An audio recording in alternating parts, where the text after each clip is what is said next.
할렐루야. 오늘도 새벽에 만난 하나님 오신 여러분들 예수님의 이름으로 환영하고 축복합니다.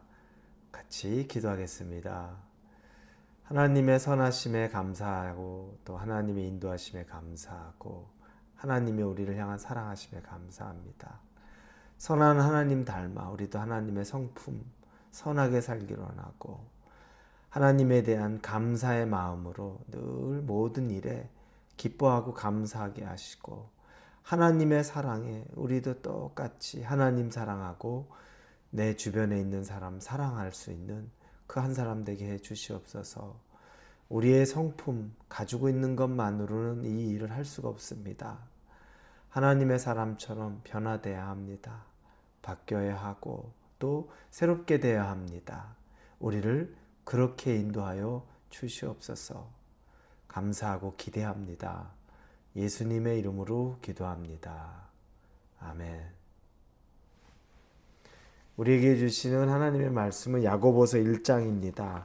5절에서 8절까지의 말씀을 같이 나누겠습니다. 야고보서 1장 5절에서 8절입니다. 우리 같이 읽겠습니다. 너희 중에 누구든지 지혜가 부족하거든 모든 사람에게 후히 주시고 꾸짖지 아니하신 하나님께 구하라. 그리하면 주시리라. 오직 믿음으로 구하고 조금도 의심하지 말라.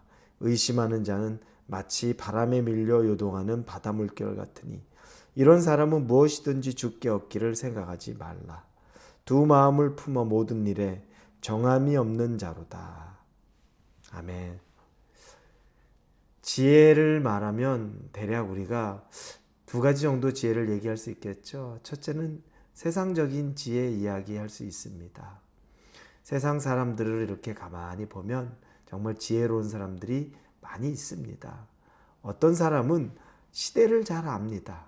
그래서 뭐 이렇게 투자자들, 투자의 귀재라고 불리는 이런 사람들 보면 어떤 종목에, 어떤 회사에 투자를 해서 그러고 나니까 정말 얼마 시간이 지나지 않았는데도 아주 엄청난 수익을 내는 걸 볼 수 있습니다. 이 시대를 아는 눈이 탁월한 사람들이 있습니다. 또 어떤 사람은 이 정세의 판단 능력이 뛰어난 사람이 있습니다. 그래서 내가 어떤 줄에 서야 하는지, 내가 어떤 사람을 따라가야 하는지 이런 일에 아주 능통한 사람들이 있습니다. 그래서 늘 줄서기를 잘하고 어떤 사람 따르는 것들을 선택을 잘합니다. 그래서 정말 뭐 관료사회 이런 데서도 정권이 바뀌어도 늘 승승장구하듯이 있는 그런 사람들도 있습니다. 이와 같이 시대도 잘 읽고 정세도 잘 읽는 사람이 있는 세상에 지혜 있는 사람이 있습니다. 그러나 또 하나 큰 지혜는 하나님을 아는 지혜가 있습니다. 세상을 알고 시대를 분별을 잘합니다. 그런데 하나님을 아는 지혜가 없다면 어떻겠습니까?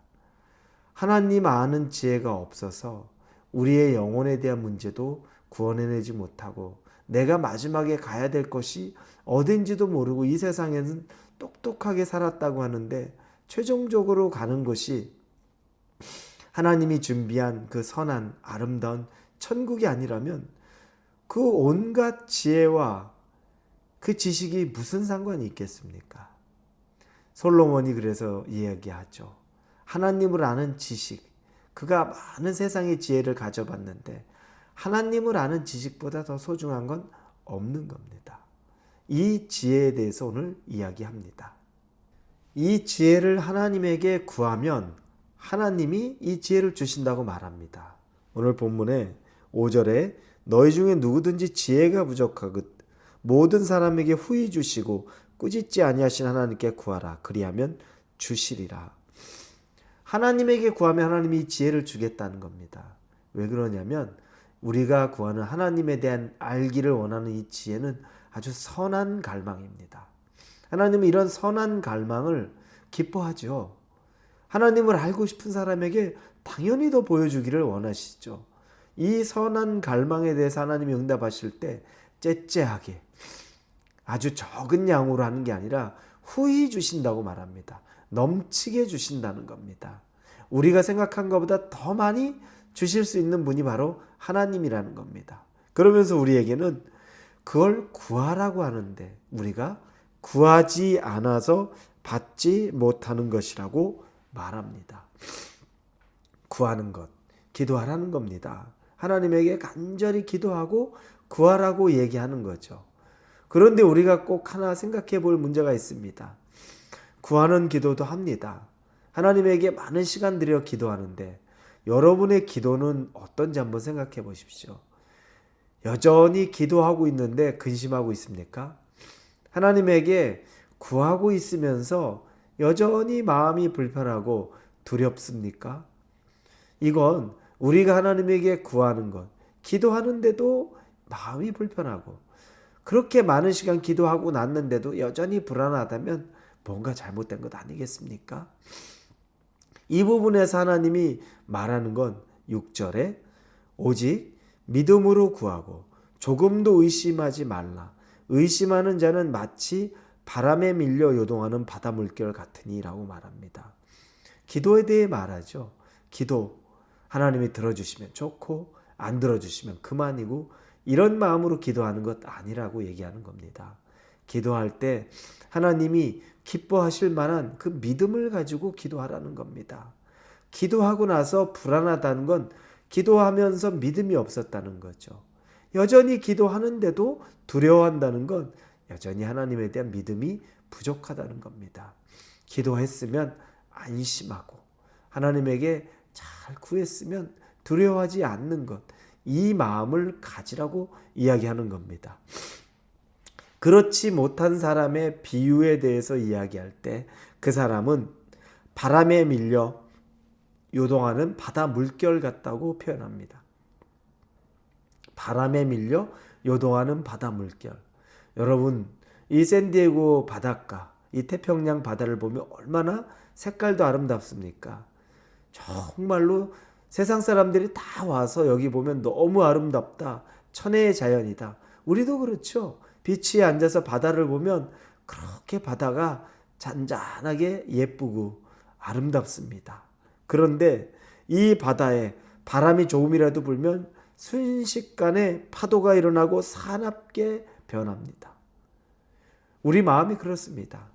그냥 괜찮을 때는 잔잔하고 좋은 것 같은데 우리에게 불안이라는 바람이 불어오거나 염려라는 바람이 불어오거나 걱정이라는 바람이 불어오거나 분노라는 바람이 불어오면 우리의 마음이 갑자기 사납게 변하고 막 파도가 일어나서 감당하지 못할 정도로 되는 것. 그게 우리의 마음이 그와 같다고 이야기하는 겁니다. 금방 이렇게 변합니다. 우리가 이렇게 요동하고 삽니다. 그러나 하나님은 그렇게 하지 말라고 우리에게 말합니다. 기도를 해도 이렇게 하려면 구하지 말라고 말합니다. 두 마음을 품은 거죠. 하나님 붙잡고 있는 것 같은데 하나님 붙잡지 않고 있다는 겁니다. 두 마음 품지 말고 기도하려면 제대로 정확하게 그 내용은 믿음을 가지고 기도하라는 겁니다. 그렇게 하나님에 대한 지혜를 구하면 후해 주시는 하나님이 넘치게 부어줄 텐데 왜 염려하고 걱정하느냐? 바람에 밀려서 흔들리는 바다와 같이 되지 말고 잔잔한 마음을 늘 유지할 수 있는, 기도하면 기도한 대로 믿고 의지할 수 있는 그 한 사람이 되라고 하시는 말씀이 저와 여러분에게 오늘 하루의 삶 속에서도 이루어지기를 예수님의 이름으로 축원합니다. 기도하겠습니다. 하나님, 흔들리는 우리 바다와 같습니다. 그러나 하나님, 풍랑을 잠잠케 하시는 예수 그리스도를 통해 우리 안에 내면에 불어오는 염려나 불안이나 두려움에 대한 파도를 잠잠케 하게 도와주시옵소서. 하나님만이 하실 수 있습니다. 우리를 그렇게 성장시켜 주시옵소서. 예수님의 이름으로 기도합니다. 아멘.